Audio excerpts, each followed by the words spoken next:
Good, well, thanks all for coming. There's a few more people grabbing a little bit of lunch on this beautiful Friday. So I'm really glad today we have Mark Rivera come to us to present about business development, because I think it's something that we as scientists are not typically exposed to. Like once you discover something and you have maybe some intellectual property around a molecule, how do you then go around and find a partner that wants to invest money in your project? What are the steps to that?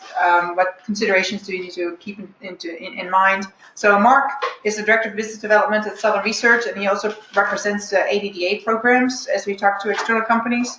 We've gone to Bio a few times together, so there's both the Southern Research person in the room and then me from UAB, and we jointly present that we work together. And he has a lot of experience in this regard. So with that, Mark. Thank you much. Yeah, that's just a go-to meeting. Oh, okay, that wasn't just me. ignore the beeps. Okay, I'll ignore the beats out. All right, so thank you all, and thanks for the food, Mike. You're welcome. I stepped up. I appreciate that. I also showed up 5 minutes sooner. So I want to talk about what we do and how we try and do it with the programs that come out of the research labs. And as Mike says, a lot of people who are doing research, the basic discovery stuff, the business development part is kind of a black box missing bit. So business development means different things depending on where you are within the big pharmaceutical universe, and it's actually much bigger than even sometimes I realize it is. So business development as a term means one thing for small biotech companies, and we can even put the ADDA in there, where it's sort of research-driven, early-stage, innovative type of organizations. And we'll talk about that in more detail as I go through this. Business development means something totally different to companies like Merck and Pfizer and Lilly. They've got this complex organizational matrix just for business development. They have the search and evaluate team, they have the transactions team, they have therapeutic area specialization, they have phase 2 and earlier, phase 2 and later, separate groups. They have Europe, US, Asia. They have and investment as well on top of all that. So it's really a complex thing. And then for the generic side of the business, so things where there's no more patent life, these are the things you find at Walgreens and CVS, those kinds of drugs. They have a whole different approach to business development. We're not going to even go there, but it's very different depending on who you're talking to. So for us, focus on organizations like the ADDA or biotech, where you're innovative, you're cutting edge, new stuff. Business development for a lot of people in the labs can still be a bit of a black box. And you think about it as you've gotten some really cool, innovative research results, and you got a patent on it or filing a patent, and then some stuff happens sort of in the middle here. One of my British friends would say these are all the little fiddly bits, and then in the end you get a ton of money from some investors or some big VCs, and we're all happy when we go home and have a great weekend. So my little thing is that little fiddly bits in the middle. So we can think about a working definition for business development, since it's not really a Webster's dictionary definition out there. We have to realize that all of the programs that we have in the ADDA and in Southern are very early in the whole broad arc of drug development, of preclinical, phase 1, phase 2, phase 3, regulatory approval, phase 4, marketed.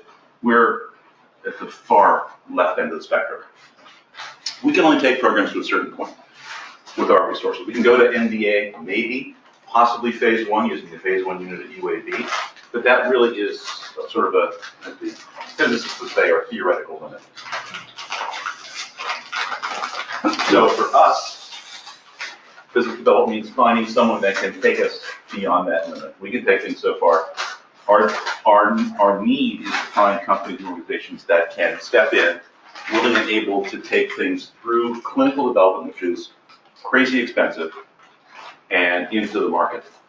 And hopefully we benefit from that as they go through and have success, and share that success with them. So if we take a peek inside that black box I mentioned before, you sort of sit down on a piece of paper and sketch out the steps to do a licensing arrangement, to find a partner and put a license in place and settle the deal and let them take and move forward with it. It's pretty straightforward. It's a pretty, A, then B, then C, then D process. Reality is a little different. It's sort of more like this. There's a lot of go forward 2, back 1, left 3. The phrase I use a lot is they ask me why I drink. I'll mention a few examples of why I do in a little bit. So remember the fairy tale? Growing up, we all have it in different forms where the princess has to go out and find the Prince Charming, but the Prince Charming is actually disguised as a frog, and she's got to go out and kiss the frog to find her Prince Charming, and they can live happily ever after. Yeah, that's kind of what we do with that in business development. We do an awful lot of frog kissing. Talk to a lot of companies, a lot of people that seem really enthusiastic until the next day, and then it's like, I don't remember talking to you. So there's a lot of frog kissing. And you have to sort of understand that's part of, that's just business, that's just what you have to do. And so if you know that you've got to do a lot of frog kissing, an important thing is to try and reduce the frog to prince ratio. Yeah. You get it from 100 to 1 to 10 to 1, you're doing really well. So that's what we try and do. How do you reduce that frog to prince ratio and be as efficient in this business development licensing effort? So it's important to really understand what's going on. So therapeutic indication, if we have a program in Parkinson's, well, what else is in Parkinson's? What's on the market now? What's the generic product? What's the standard of care? How would our program sort of fit in there and meet an unmet medical need that will get the attention of the big pharma guys? Sometimes we're so early in the development, as I said, that in some areas, by the time our program would ever come to the market, many things that are now standard of care will not only still be standard of care, they'll be generic, so they'll be cheap. So all of these calculations are made by the partners as to, is our program worth investing in? We also have to know our program, competition, who else is in the field, who else is out there doing the same thing we are, because there are a lot of smart people in the world. And what's the good and bad of our program? Because every program has like exciting parts and other things. There are liabilities to it, or there are gaps in it, and we have to know that ahead of time, because someone's going to say, that's a gap you guys need to fill. Or how do you propose to fill that? Or do you think this is an issue? How do you think you compare to these guys? Because these guys are public to take on X.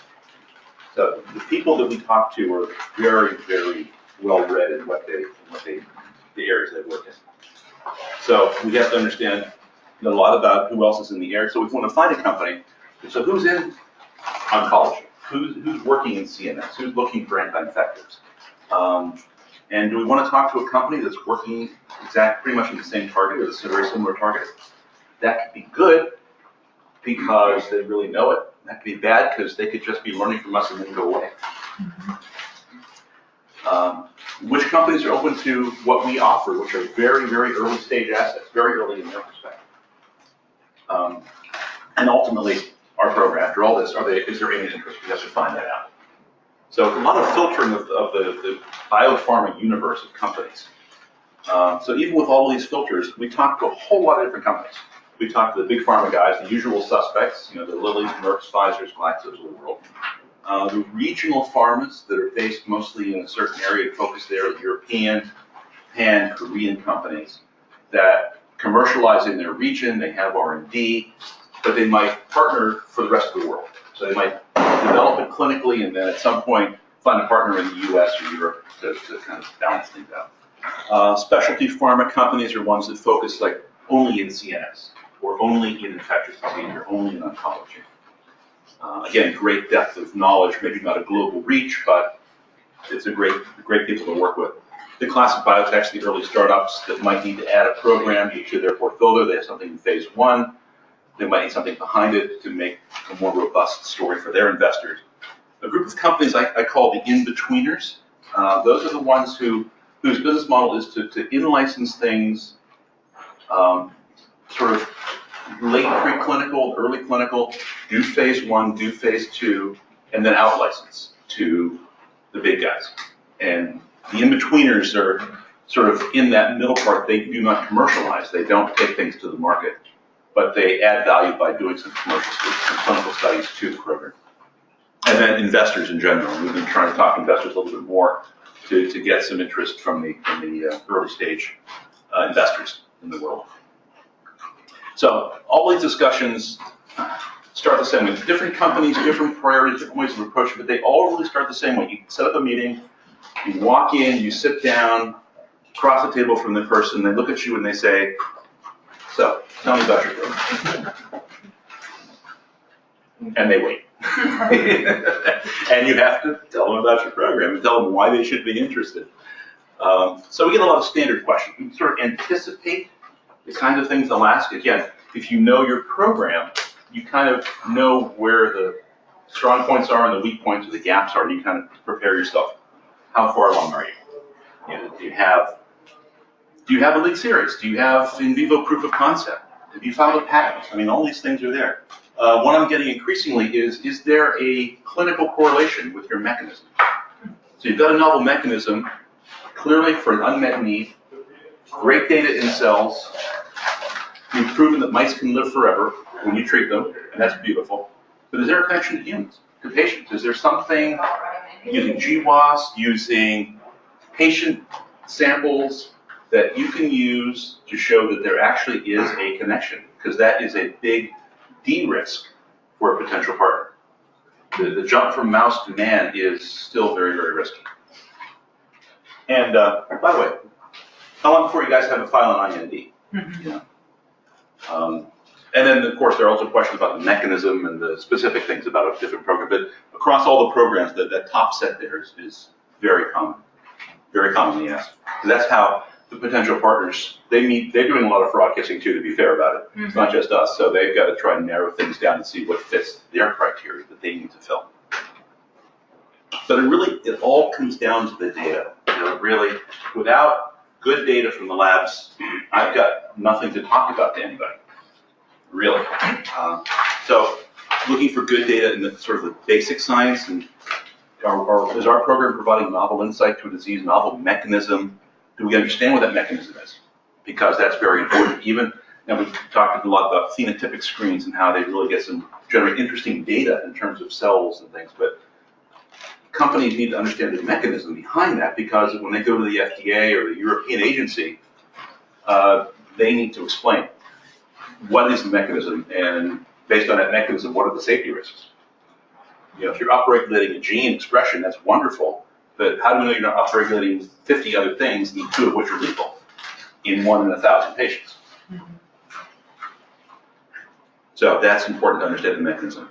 Again, linkages to the clinical situation, linkages to patients, genetically or through samples, and in vivo proof of concept is a big value inflection point. If you have a compound that you can put into an animal and show that you have an effect on the disease in the animal, that's again a de-risking thing for a potential partner. On the applied, what I call applied science side, is how good is your chemistry? Are the compounds drug-alike? Do they have a good half-life, bioavailability? Toxicity obviously is an issue. PK stuff, and of course, intellectual property is going to be key here as well. More so for some programs than others. Do they ask about biomarkers? They do. A lot of them do. Yeah. That's a good point. I should have included that. But so you're working on this. Kind of ties in with that linkages. So yeah, are you developing a biomarker in parallel with your program? Mm-hmm.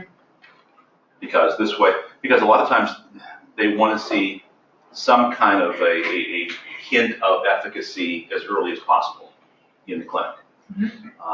With oncology, infectious disease, you can probably do that in phase 1 with patients, especially oncology, by looking at, okay, we're reducing the size of tumors in 3 out of 8 patients or something, and that's like, okay, that's encouraging. But for things like metabolic diseases, neurodegeneration, a bunch of others, phase 1 is going to be in healthy volunteers. So you're not going to get any kind of an actual clinical readout on efficacy until phase 2. Phase 1 is going to be just simply safety, tolerability, and maximum dose. But if there's a biomarker that goes along with that disease that can be followed and tracked in phase 1, even in healthy volunteers, that would be a really nice thing to have. They're very difficult to find and validate, and there's a lot of work that goes into that. But if we happen to have one, that's a big deal. So, gone through all that, and they say, this is good. Sounds interesting. I like your answers. understand your program, like to learn more, and that's wonderful. So you come out of that meeting, exhale, give a little fist bump in the air. You know, first meeting went well. What's next, right? So let's go back to that linear thing I mentioned earlier, right? Through the process. So we've done all that, we've done all the background, identified the companies, learned about our program, done the pitch, and we're right there. We still have a ways to go. And the whole process, you talk to a lot of companies, even the ones that are interested, they will drop away. And so to get one over time is important. So what we need is more science. You know, we have to have, again, early stage programs, we need to get buy-in from their scientific staff on our science. They have to understand the mechanism, the target, the role that this could play in the disease. Because if we don't get buy-in from the scientists, if they don't get enthusiastic about what we're doing in our program, we're not going to go anywhere. Because the business people are going to go, well, my biology guy does not excited about this, so we're just going to see it. And so I try as soon as I can in this whole process to get their scientists on the phone with our scientists. And they can have a wonderful time for an hour diving into the literature and the depth of experience on our side is amazing. So they can have a wonderful in-depth talk, and then many times the other company walks away going, now I get it. And in general, there's always a question of, have you done this? Have you done this? Do you have data on that? There's no such thing as too much data. Just not a thing that exists in this universe. No matter how much you have, it always has to be a little bit more. So we get through the scientific diligence, the scientific evaluations, the discussions, and the scientists are buy-in. So now we take the next step forward, and that is trying to figure out the terms of an agreement between us and this potential partner. So we try and put together what's called a term sheet, just a listing, which is actually usually many, many pages, but it's a summary of what each side's going to do. What do we have? What are we offering? What do we want for it? What is the other side going to do? Who makes decisions? I mean, there's a lot of work here depending on, are they going to simply just license a program and then take it and work with it entirely on their own? Do they want us to work on some aspect of it, like a backup series? Do we want to work on some of it on ourselves as well? Who's taking care of the patents? Who's filing? Who's in charge of all of that? What happens if they change their mind? You know, you can license something to someone today, and then a year later, they're going to say, you know what, we don't do this indication anymore. So what happens to our program? That all has to be figured out ahead of time. And then, of course, there's always potential for conflicts and how do you resolve conflicts. So this can be a very, I won't use the word painful, but I will, painful process to kind of get the two sides to line up. And part of it is the financials, because we are looking to get some money for this, not only money today when they sign the deal, but money going forward at different steps in the process. We want to have some success-based milestones as they move forward. And the financials can be difficult. So what we could ask for, as an example, just to use some upfront money, let's say 100 whatever units you'd like to use, we'll ask for 100 as on the day they sign the agreement. And then we'd like to get some milestones paid to us when they maybe file an IND, when they get a clinical proof of concept, usually it's phase 2, and when that drug is ultimately approved by the FDA or the European agency or Japan. So let's say the total milestones altogether, if you stack those all up, then maybe, let's call it 500. And that may stretch out over, it may take 6-8 years to get to that point, assuming all goes well. And we'd like to get some research funding from them for a couple of people for a couple of years, maybe work in the backup series, do some biology, that also, we'd love to have that. And of course, milestones on sales, if, they hit 100 million or 300 million or whatever, we get that. We'd like to get, small celebration in terms of cash from that. And also royalties. So when they sell it, we'd like to get a few percentage of that, a few percent of whatever they get in sales. That's what we ask for. Mm-hmm. And many times you can have a good discussion with the partners, but sometimes they come back like this, where we ask for 100, they offer 1. Milestones, yeah, only once we get it approved. for 5 instead of 500, and research funding, you're kidding, no, we don't need you. Sales milestones, you're out of your mind, and royalties, we'll call you. So so I had one of these last week, so that's why this is why I'm here. Actually, this is more, therapy for me right now. This is catharsis. If we'd asked for 100, let's just say, and they came back with like 30 or 50, we could work with that. It's 2x, 3x. There's a place to meet in the middle. When they come back 2 logs less, it's a little tough to find a common ground. So sometimes things end pretty much right here. Sometimes you can fix it, but sometimes things will end right here. We have to do those. But so it's never a dull moment. I have a question.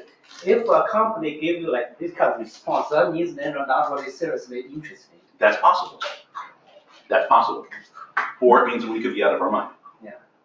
Yeah.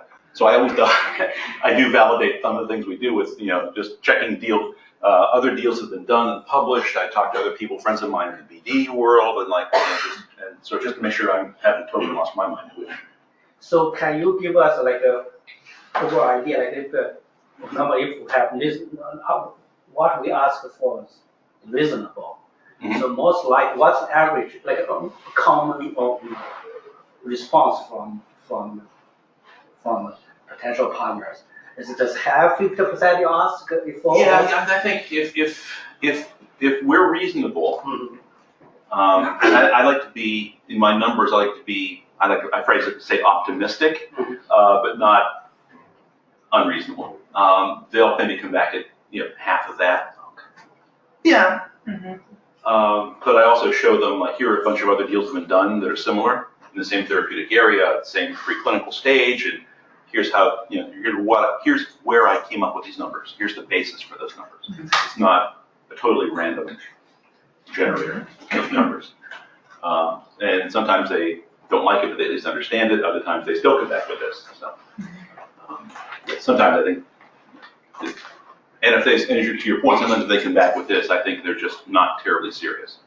They're hoping to get a tremendous discount, and if we're willing to give it, then they're happy to take it. And in some cases, they see us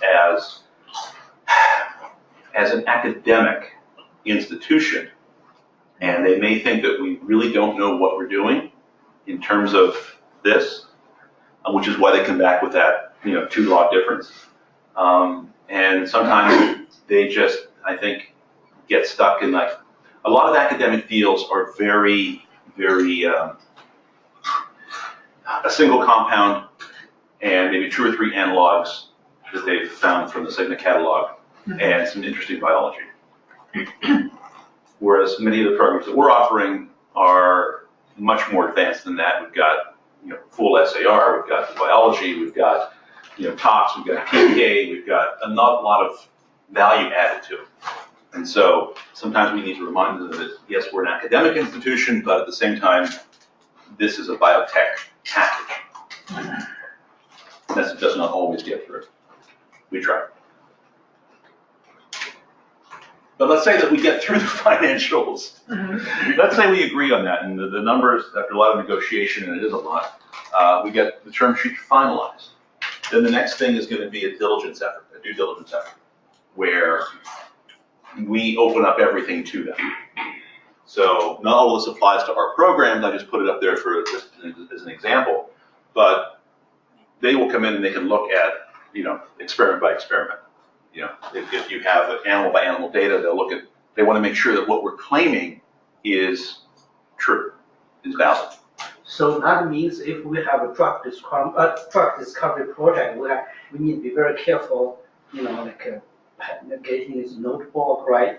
That helps, yeah. The early data, probably not so much in this case, but it's more later on when you're doing like a tox study, okay, and you're doing 10 animals, and you want to make sure, see what the animals, how they respond to the doses. They want to make sure it's safe. If you do an in vivo proof of concept study, that's where they really get into that animal by animal type of thing. Mm-hmm. Where they want to make sure that the error bars are as tight as we claim they are.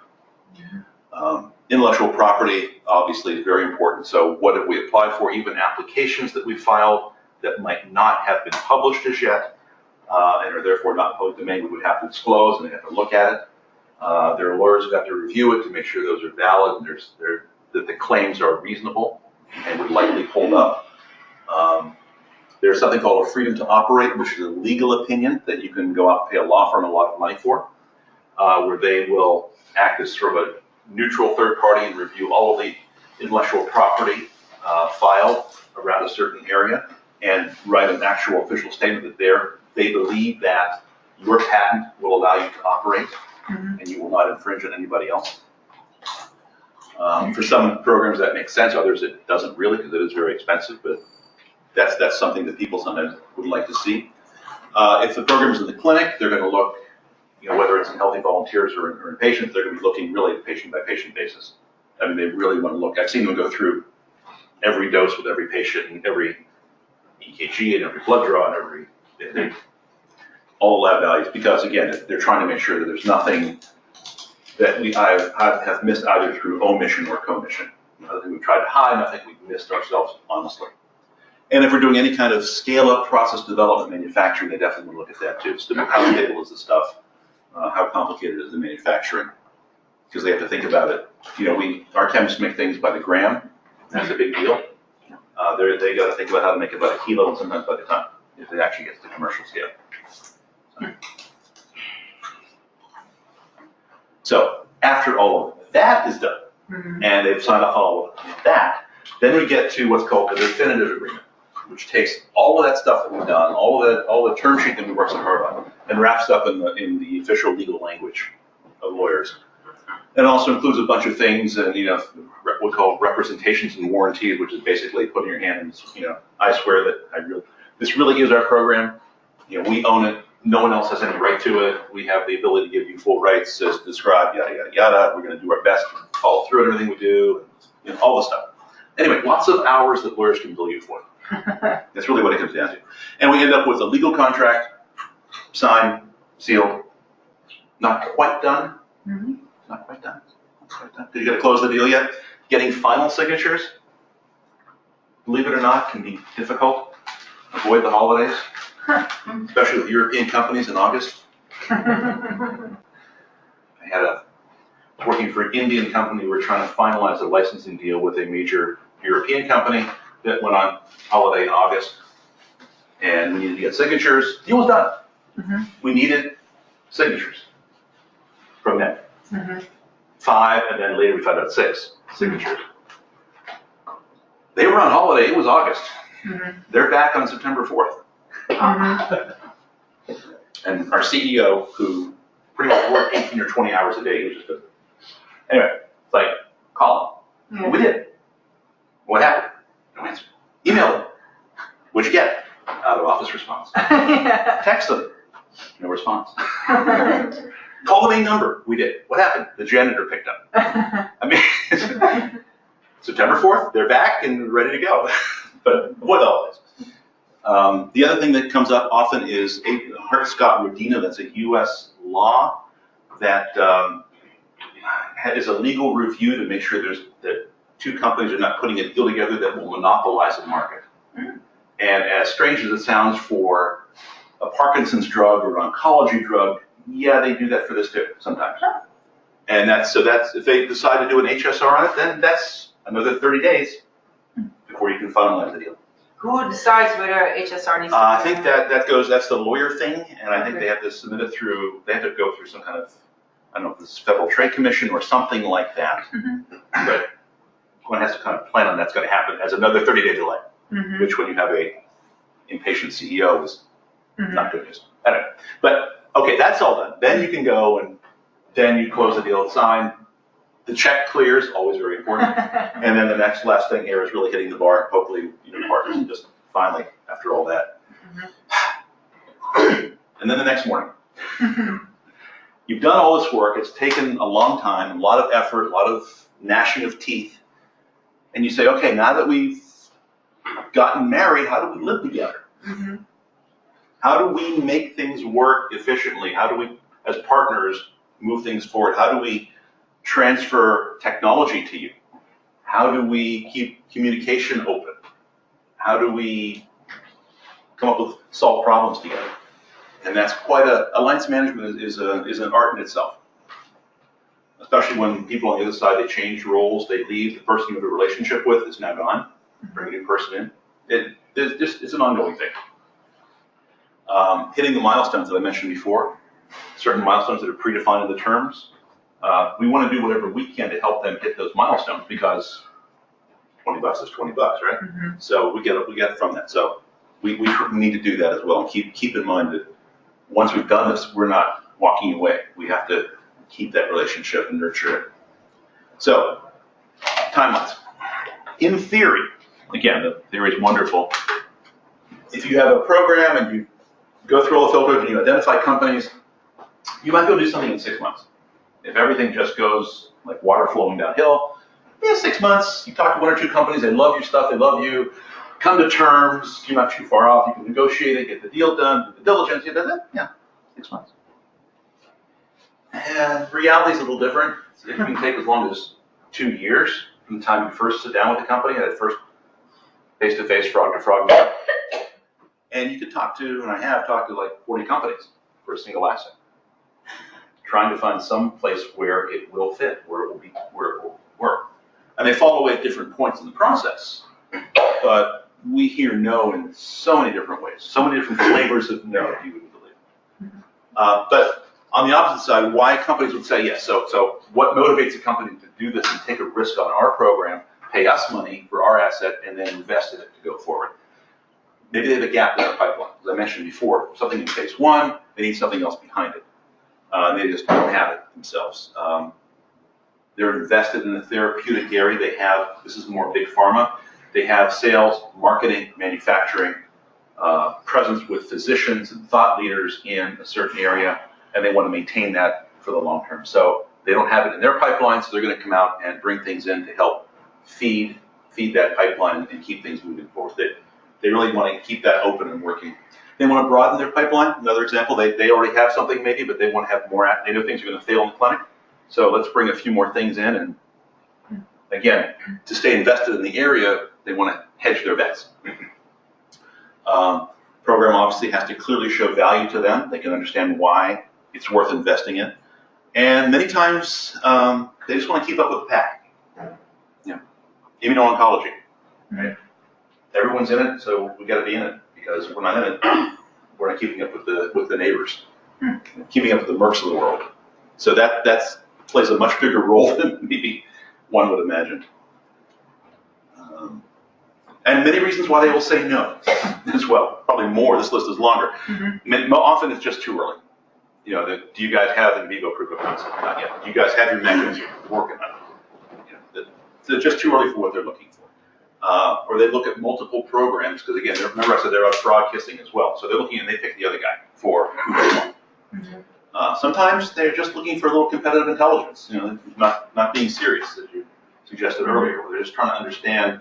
They're working in this area. They have programs. They have the expertise. But what's everybody else doing? Mm-hmm. Maybe we can learn a little bit from some of these other guys out there, and then they just sort of disappear. But they may have legitimate concerns about the mechanism or about toxicity issues that have come up, or chemistry is a little bit not great. PK may not be quite where they think it should be. I mean, there's a number of things that maybe add up, not necessarily one deal killer, but if you take it together, it just, the reward is just not working out for them. When you add the financials on top of that as well. But things change.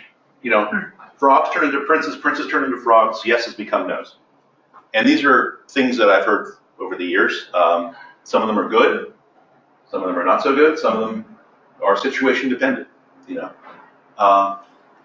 Let's see. Oh, this works. Oh, there we go. Yeah. Yay! All right, okay. So changing our strategy. That could be if you're in a yes part of the conversation and they get a call that says, we've had to change the strategy, not good. If they say, gee, we not really there, we don't, but they call you back 6 months later and say, it's going to change the strategy. That's good. We're getting bought, generally not a good thing if you're talking with a company, because everything stops, absolutely freezes. I had one program where we were talking with Pfizer about a biological program, and they said, nah, not good. We're not, doesn't fit, doesn't work for us. Okay. Talking to Wyeth And they said, oh, we love this. Let's keep going. Mm-hmm. And then the next day, newsflash, Pfizer buys Wyeth. Yes. And we're done. We need to raise money. Also is one that's probably not great to hear. The team is being relocated, a 6-month delay. And a change of staff, new CSO, new CEO, again, depends on if they like you at the moment or not before the change. Interesting ones like our program failed. So maybe there's now room in the pipeline for our program. Yeah. Someone else's program failed. And their program was similar to yours. So tell me now, how do you think yours will succeed where theirs failed? Mm-hmm. I'll get back to you on that one. And the classic, we're going through a reorganization, which some companies do about every 6 months. Again, 6-month delay. So again, there are all kinds of ups and downs. It's like a bit of a soap opera. But I like to sort of try and take a positive view of 99.9% no, which is that even though I'm out there talking to companies, no sometimes has value, because no can be no, and here's why. Mm-hmm. There's a paper about this side effect, there's a paper about that, there's a question about the compound, there's a question about the mechanism. There's compensating mechanisms that we've discovered. So I can try and bring that back to our investigators and say, can we address these issues, or are these legit issues? And maybe through the cycle, we build a stronger program. And then we go back out and try again. And we've got to keep things moving. But hopefully there's intelligence and information that can be garnered from the wider world that I can bring back.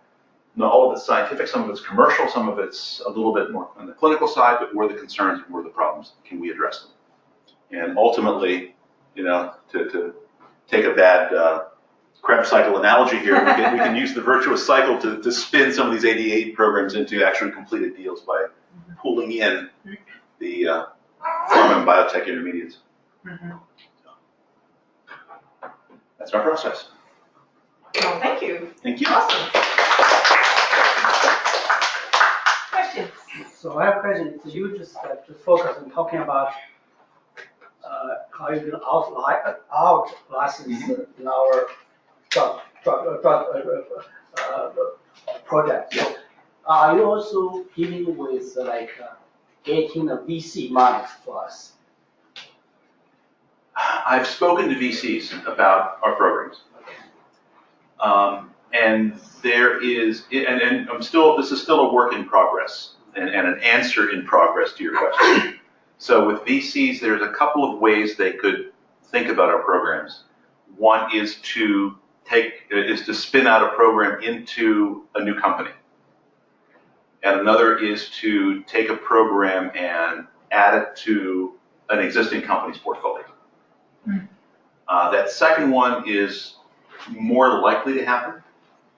The first one is unlikely to happen because, as I've been told by several different VCs, it's very, very risky to build a company around a single asset.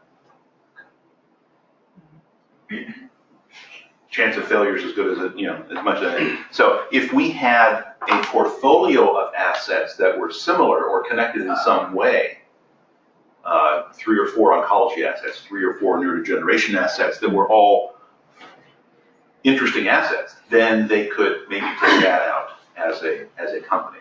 If we had a novel technology platform that could be used to generate assets, and you see there are deals out there on antibody generation, bispecific antibody platforms that can be used to create a number of assets, that's another possibility. That I think for us, things to be spun out is going to be difficult. And the other aspect of spinning out, which is as several almost said, if we do spin out a company, it's not going to be Birmingham. It's not going to be Birmingham. It'll be in Boston. It'll be in San Francisco. It'll be somewhere there, maybe New York. Reason is that the VCs have teams of people they've worked with before. So if they have an asset in oncology, they know 3 or 4 or 5 CEOs, CSOs, who have worked with them before in oncology, spin-outs and startups and been successful. They will say, I love it. So the VC says, I love this asset. Here's the team I want, you, and you. Here's the asset, here's the company, right? And you, and you are all living in the Bay Area. Mm-hmm. So guess where the company's going to be? Yeah. And that's the real reason for it. Is the management team, they can are all modules. They can plug them in and do a company. Oh, it really doesn't matter to us, right? The location. No, it doesn't. Well, it may not, but for some other people within the UAB Southern Research ecosystem, that may be an issue. Can you give us a sense of magnitude of deals depending on where we are? We're talking, let's say we're very early, we just have some hits that show some efficacy. Is that a $10,000 deal, or $100,000 deal, or $1 million kind of scaling? Yeah. Versus something that is, it's not toxic, it showed in vivo proof of concept, just so that people have an idea of what. Yeah, it's sort of, there's different scales. Mm-hmm. Oncology, especially immuno-oncology, yeah. is going to give you, for the same level of progression of a program, is going to give you more dollars. Okay.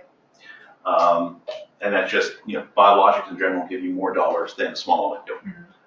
So for a small molecule, so if you've gone through the process and you've looked at, done basic tox and done PK, and you've got some good chemical matter, and you know the mechanism, you're looking at upfronts in the several millions of dollars. Okay.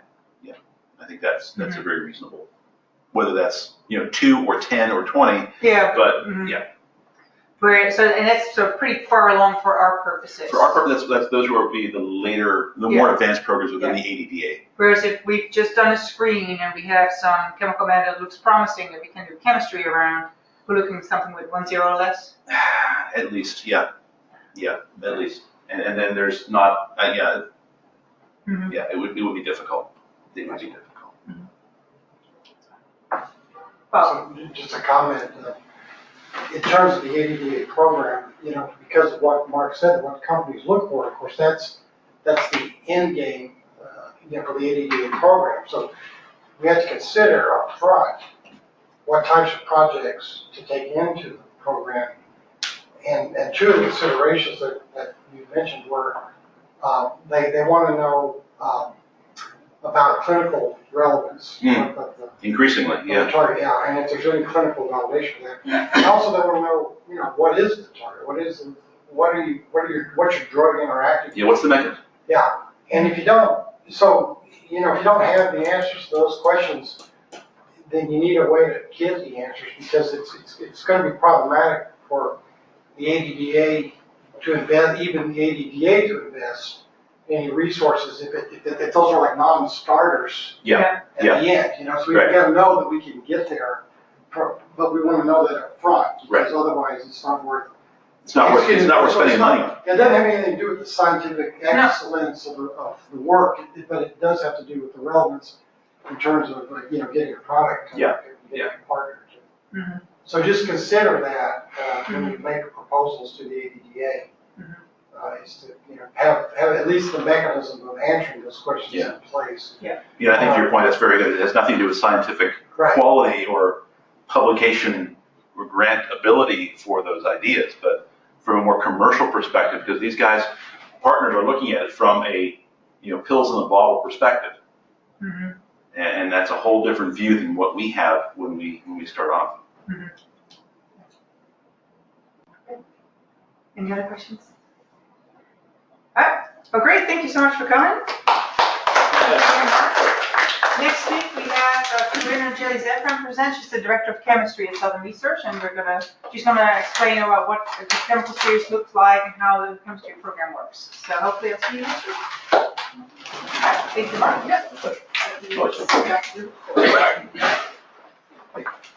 I'm David Phillips, headed from Agent Chaos.